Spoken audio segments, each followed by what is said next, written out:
The morning sun filtered through the gauzy curtains, casting a warm golden glow across the kitchen as Emma Whitmore carefully flipped pancakes for Daniel. It was their little Saturday tradition. Pancakes, fresh orange juice, and a slow, peaceful morning before the bustle of the weekend errands. Daniel sat at the table scrolling through his phone, nodding at something on the screen. He didn't notice the way Emma looked at him, like she was still in awe of being loved after nearly a decade of marriage. To Emma, her life felt like a fairy tale written in quiet tones. She had her dream job, a quaint home just outside of Oxford, and a marriage that had withstood the storms of early adulthood. And then there was Chloe, her best friend since they were 7, a sister in all but blood. Chloe was vibrant and unpredictable, always bringing color into Emma's neat little world. The three of them had been a familiar trio, often spending weekends together. Wine, laughter, movie nights. They were each other's chosen family. But something had started to feel off. It was subtle at first, Daniel becoming more distracted, lingering glances that weren't quite for her, and Chloe's calls growing more sporadic. Emma, ever the optimist, brushed it off. Work had been intense for Daniel with a new architectural project downtown, and Chloe had recently landed a major client. She didn't want to be the paranoid wife. He didn't want to be that kind of friend. Still, as she cleared the plates and poured the second cup of coffee, she noticed Daniel's smile didn't quite reach his eyes anymore. There was a wall now, a silent one, invisible but firm. He was still kind, still present, but his warmth was cooling. Later that afternoon, Emma walked to the town market, picking up flowers and fresh bread. The vendors greeted her warmly and she smiled back with practiced ease. But beneath that smile was a flicker of something she hadn't felt in years: loneliness. As she passed the bookstore where she and Chloe used to sit for hours in their 20s, she paused. She hadn't seen Chloe in almost 2 weeks. Maybe it was time to reach out. When she texted Chloe that evening, "Wine night soon?" The reply came quickly, but it felt forced. "Definitely. Been swamped. Next week." Emma stared at the screen longer than she needed to. Something wasn't right. That night she lay beside Daniel in bed, listening to his slow, steady breathing. He was already asleep or pretending to be. She turned her back to him and stared into the dark, her thoughts louder than ever. For the first time in years she wondered if the life she built was as solid as it looked. Or if the foundation was beginning to crack, quietly without warning. She didn't know it yet, but everything she believed in was about to collapse. The next few days brought a creeping discomfort Emma couldn't shake. At school, even amidst the chaos of young children, her thoughts drifted. She forgot to send out a parent email, misspelled a student's name on an art project, and couldn't remember the last time she and Daniel laughed together. Truly laughed, not the polite kind people used to fill the silence. The silence was the worst part. Daniel was still kind, still punctual with dinner, still physically present, but emotionally he was somewhere else. Every time Emma tried to pull him back, he'd deflect with work stress or exhaustion. And she believed him. Or wanted to. One night, while folding laundry, she picked up Daniel's button-down shirt and noticed a faint trace of perfume. Floral, expensive, not her own. She paused, holding it to her nose again, her heart thumping harder. Her mind jumped to 100 explanations. He hugged someone at work. Walked past someone on the street. Nothing. It was nothing. She told herself that 3 times before she put the shirt away. The following day, Emma decided to surprise Daniel by stopping by his office with lunch. It was something she used to do often in the early years. Back when they'd sneak kisses in the stairwell and laugh over takeaway noodles. She picked up his favorite, chicken tikka wraps and lemon soda, and headed into the city with a hopeful heart. When she arrived, the receptionist at the firm smiled politely but hesitated. "Mr. Whitmore's in a meeting right now," she said. "He's not alone." Emma craned her neck toward the glass meeting room. Her heart stopped. Chloe was sitting there with him. At first, her brain refused to compute what she was seeing. Chloe was laughing, her hand brushing Daniel's arm. Daniel leaned in, smiling in a way Emma hadn't seen in months. Warm, engaged, familiar. Emma blinked and stepped back. She turned on her heel, dropped the lunch bag in a nearby bin, and walked out before anyone noticed her expression. She didn't cry. She didn't scream. But something inside her had shifted. The seed of suspicion, once tiny and fragile, had begun to take root. Later that night, Daniel came home late. He said he had a last-minute meeting with a client. Emma didn't mention what she saw. But for the first time she knew he was lying. The silence between them grew louder with each passing day. Emma began to observe everything with a new lens. Every glance, every text, every casual mention of Chloe. The betrayal hadn't been confirmed yet, but her gut screamed the truth. He was just too afraid to admit it. She found herself scrolling through old photos on her phone. Holidays, birthdays, laughter-filled dinners. So many pictures of Daniel and Chloe. Always next to each other. Always smiling. Had they always been this close? Had she been blind? That night she opened Chloe's Instagram. It was private, it always had been, but she still followed her. Chloe hadn't posted anything in weeks. That wasn't unusual for her, but still, it gnawed at Emma. Something didn't sit right. Then she noticed something odd. A familiar lamp in the background of one of Chloe's old photos. It was identical to the one in Emma's living room. Except Emma didn't own it anymore. They had gotten rid of it 6 months ago. Emma's stomach churned. The next morning she drove to Chloe's flat. She told herself she just wanted to catch up, talk, maybe ease the paranoia that had taken over her thoughts. But when she arrived, Chloe didn't answer the door. She tried calling, no answer. Emma stood outside the door for several minutes before heading back to her car, her chest tight. That evening, Daniel was unusually affectionate. He brought home flowers, lilies her favorite. He poured wine and insisted they watch a film together. It was the first time in weeks he had made an effort. It should have made her happy. Instead it made her suspicious. Was it guilt? A cover-up? Or was she losing her mind? That night Emma barely slept. Her thoughts looped endlessly. He was being paranoid. Or maybe she wasn't paranoid enough. The moment everything changed came unexpectedly. Emma had taken a sick day, claiming a headache, though in truth her heart was too heavy to face a classroom of children. She sat curled on the couch with tea in hand, staring at nothing. Then her phone buzzed. A message from Chloe. "Can we talk? Please. I didn't mean for this to happen." Emma's hand trembled as she read the words. Her blood turned to ice. She read the message again. And again. Confirmed everything. She stared at the screen for a long time before replying. "Come over." Half an hour later, Chloe arrived. Her blonde hair was pulled into a tight bun, no makeup, eyes red. She looked nothing like the woman Emma once adored and envied. They sat in silence for a moment, then Chloe whispered, "It was never supposed to go that far." Emma said nothing. Her heart pounded so loudly she could barely hear. Chloe continued. "It started when Daniel helped me with my apartment. That stupid renovation. We were drinking. Talking. This happened. And then it happened again." Emma stared at her. "How long?" Chloe swallowed. 8 months. 8 months. Emma stood slowly, her voice calm but broken. "You've been sleeping with my husband for 8 months?" Chloe didn't respond. The room was heavy with betrayal, the kind that shattered everything. Not just a marriage but a lifetime of friendship, trust, and sisterhood. Emma turned away. "Get out." Chloe tried to speak but Emma pointed at the door. Her hand didn't shake. Her voice didn't tremble. Only her soul did. As the door closed behind Chloe, Emma collapsed to the floor. She screamed.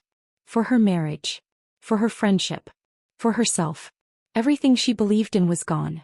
Emma lay curled on the floor long after Chloe left, unable to move, unable to think. Her mind was fragmented, like shards of glass scattered across a memory she no longer recognized.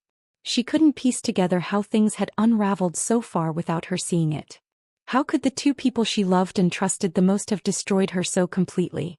Every memory now felt tainted. The dinners where Chloe laughed at Daniel's jokes. The glances Emma had once mistaken for friendship.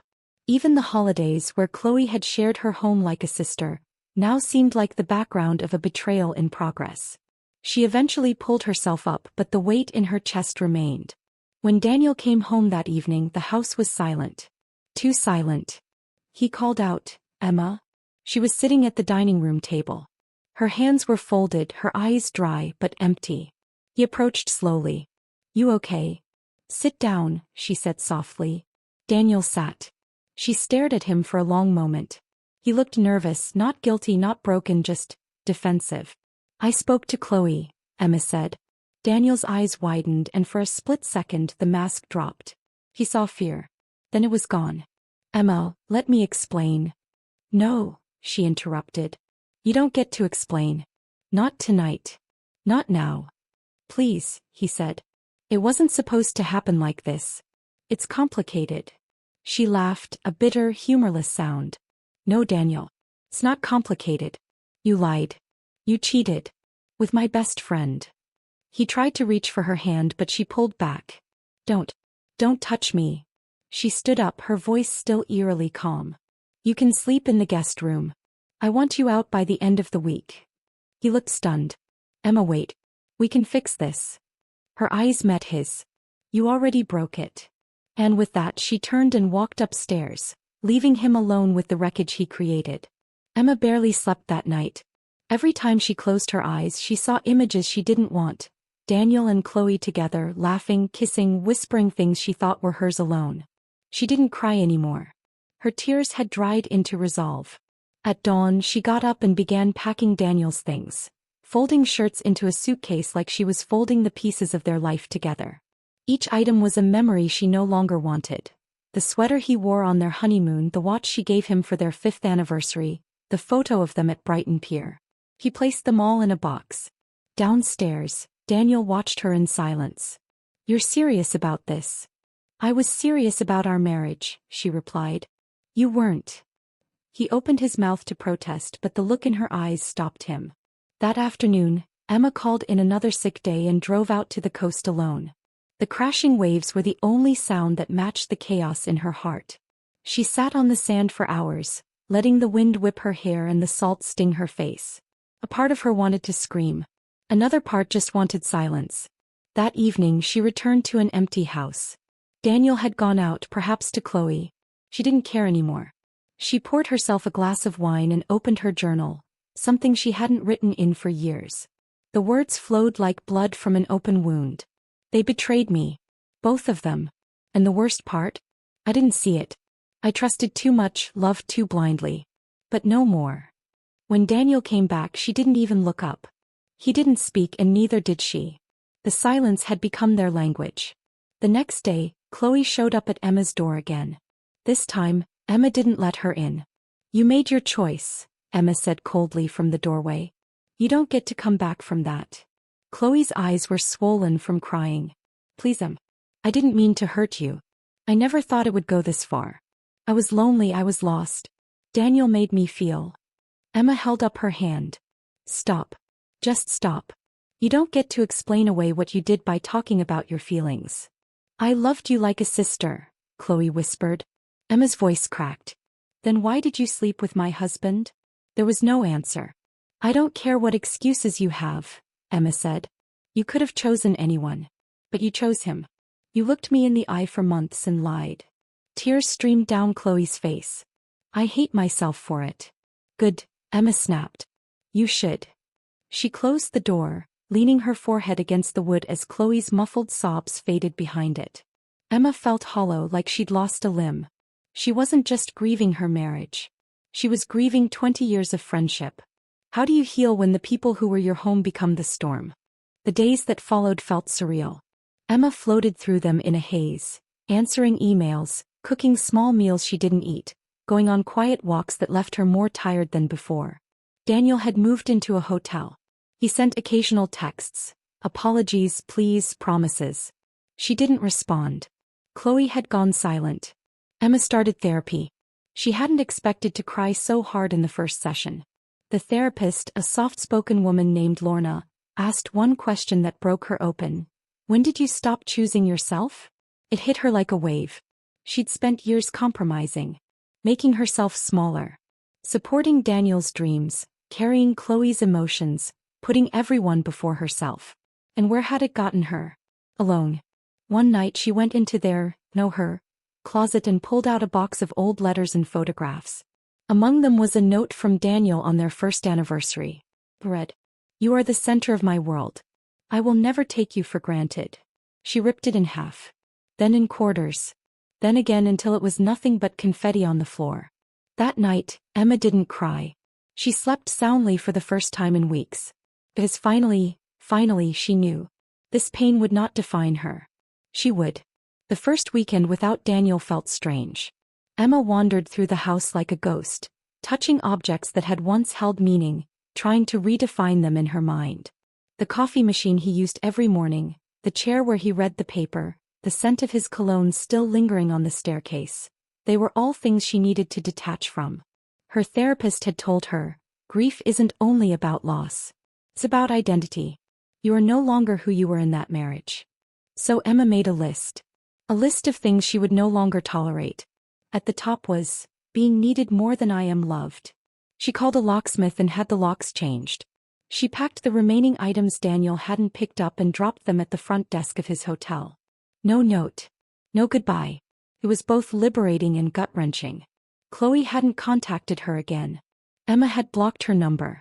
The silence was now a boundary and it felt sacred. On Sunday she took herself to a cafe by the river, the kind of place she had always thought was too lonely to visit alone. She brought a book, ordered a cappuccino and watched the world pass by. An older woman sitting nearby leaned over and smiled. Waiting for someone? Emma hesitated then said, no. Just me. The woman nodded. Good. Waiting for yourself is the only wait that's ever worth it. Emma smiled. She didn't know who she was becoming but she liked the sound of it. People began to notice. Colleagues, neighbors, parents at school, they asked questions, some subtle, some not. Is Daniel okay? Haven't seen him around. Everything all right at home? Emma learned to deflect with a quiet smile and vague phrases. We're going through some things. Just taking time apart. But the truth lingered under the surface.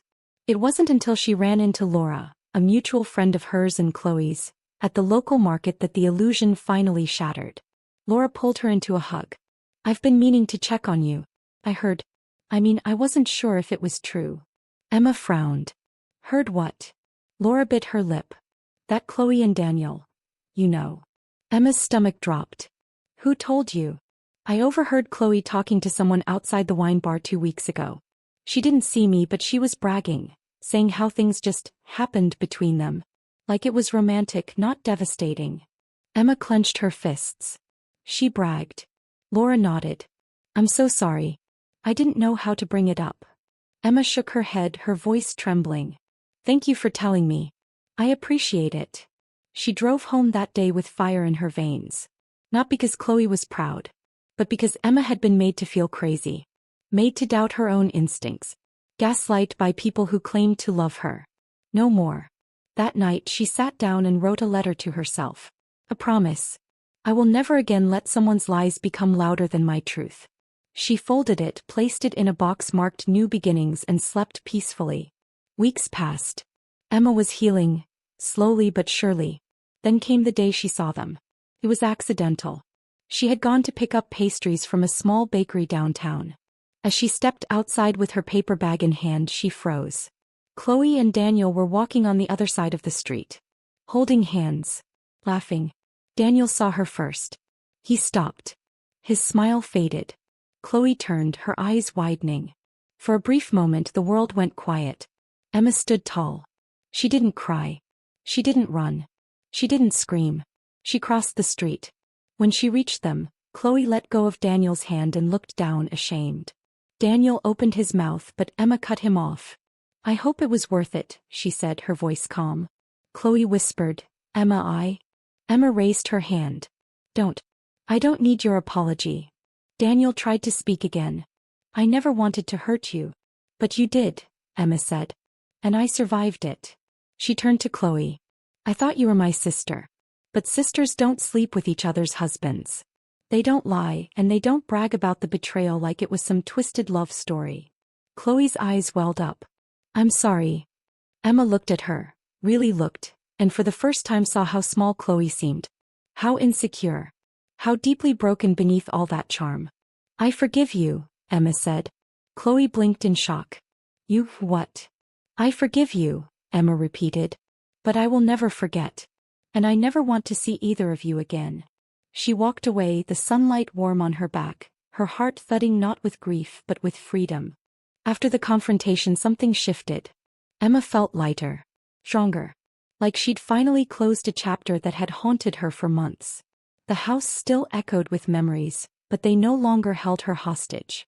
She repainted the living room, soft sage green. She bought new curtains, new linens, even a new tea kettle. It was a fresh start room by room.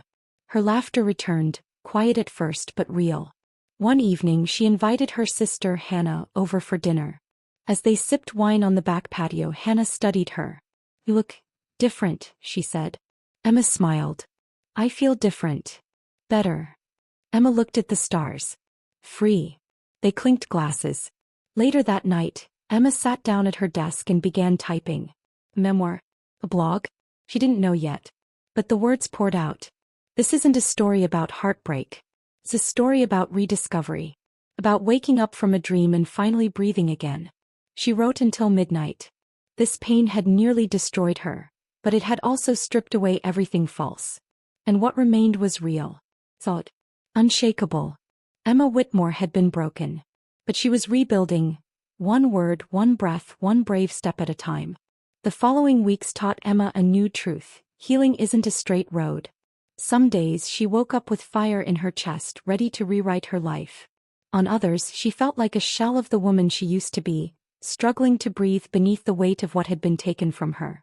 There were moments when she'd forget, when she'd reach for 2 mugs instead of 1, or instinctively go to text Chloe about something trivial, like a funny moment with a student or a sale at their favorite shop. It hit like a punch in the stomach every time. And yet she kept moving. She went back to teaching full-time. Her students, in their innocent, messy way, reminded her that life could still be simple. Joyful even. They didn't know what she'd been through. All they saw was Miss Whitmore with her kind eyes and encouraging voice, someone who always remembered birthdays and had extra pencils. Emma found herself laughing again, really laughing, when one of her students mispronounced parallelogram as paranormal grandma. She hadn't felt that kind of release in months. She started jogging in the mornings. The cold air in her lungs, the rhythmic pounding of her feet against pavement. It reminded her that her body was still strong. Still hers. One rainy Thursday evening, while sipping tea on her couch, Emma received an email. The subject line read, "Your story could help others." It was from a local women's group. Someone, maybe her sister, maybe a friend, had shared the anonymous blog posts Emma had started to write. They asked her to come speak. Share her story. Her survival. Emma stared at the screen. For the first time she realized her story wasn't just her own. It was a lifeline. He said yes. The hall wasn't large. Maybe 20 chairs arranged in a circle, most already filled when Emma arrived. She clutched her note cards with trembling fingers and felt her heart thudding so loudly it nearly drowned out the chatter around her. She sat beside a woman named Claire, who introduced herself with a sad smile and eyes that had clearly known loss. The organizer, a bright-eyed woman named Lena, welcomed everyone and introduced Emma as the guest speaker for the evening. Emma stood, clearing her throat. Her voice cracked at first. "I used to think betrayal only happened in dramatic movies," she began. "I thought love, real love, was safe once you built a life with someone. But I was wrong." She spoke for nearly 20 minutes, her voice steadying with every word. He talked about Chloe, about Daniel, about the night she found out, the quiet rage, the silence, the shame, and then, the reclaiming of herself. When she finished, the room was still.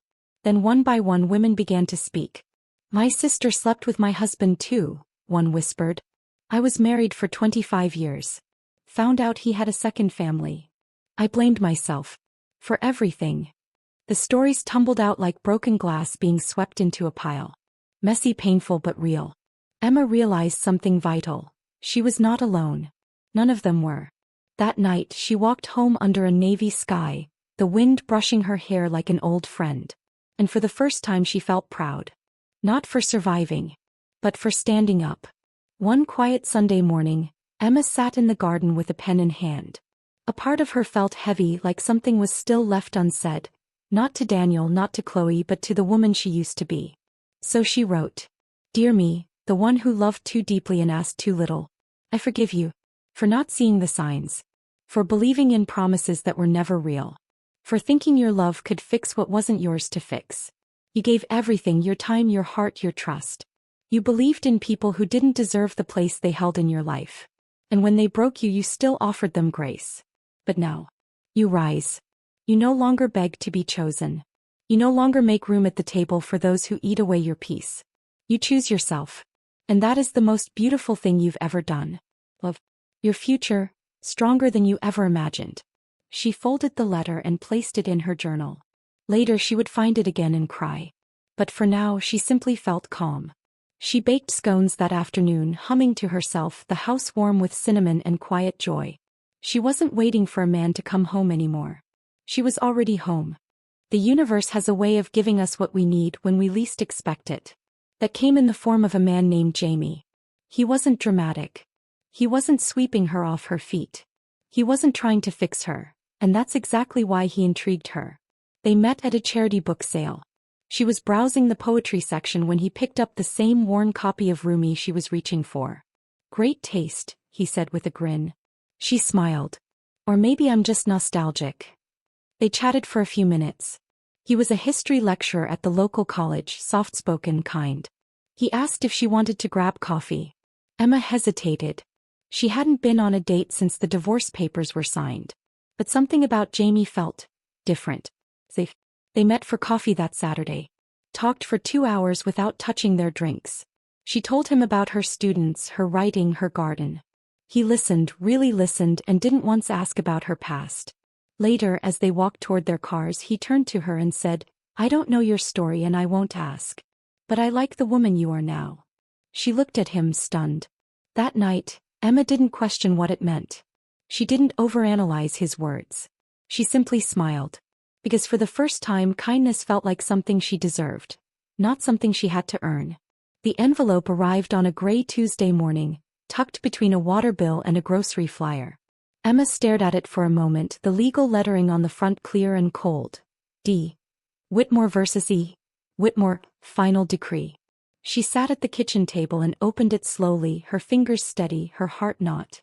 It was done. Her marriage, 9 years of love, lies, and everything in between, was officially over. No court battles. No property disputes. Just a clean break. Daniel had moved out of their shared lives quietly, efficiently, like a man scrubbing his name off a wall he once proudly signed. And Emma? She folded the papers neatly and slid them into a drawer. Not out of denial but closure. The finality didn't crush her like she once feared. It steadied her. That evening she lit a candle, played her favorite vinyl record, and cooked herself dinner. Nothing fancy, just something that made her feel nourished and cared for. There was no wine. No celebration. Just peace. For the first time, Emma felt what freedom really meant. Not an escape from something but a return to herself. One Saturday morning, Emma wandered through the same bookstore where she and Chloe used to spend hours. The familiar scent of aged pages and fresh coffee wrapped around her like a forgotten lullaby. She wasn't looking for anything in particular. But as she browsed the self-help section, she saw something that made her pause. A new release, Reclaiming Your Power After Betrayal, by Claire Dalton. It was the same Claire from the support group. The woman who sat beside her during that first raw evening of truth-telling. Emma flipped through the pages and found a line underlined in bold. What they took from you was never stronger than what was already within you. She bought the book not just for herself but as a marker, a reminder of how far she had come. That night she reached out to Lena, the group leader, and offered to lead a monthly session. I'm not a therapist, Emma said. You don't need to be, Lena replied. You're living proof that it's possible to survive. Emma's first session brought 15 women. Each story was different, but every woman looked at her like she was a lighthouse. And maybe in some small way she was. Months passed. The seasons shifted. Emma began to grow herbs in her garden, started meditating each morning, and even adopted a small rescue dog, a wiry little terrier named Max, who barked at leaves and snored like a truck. She still saw Jamie occasionally.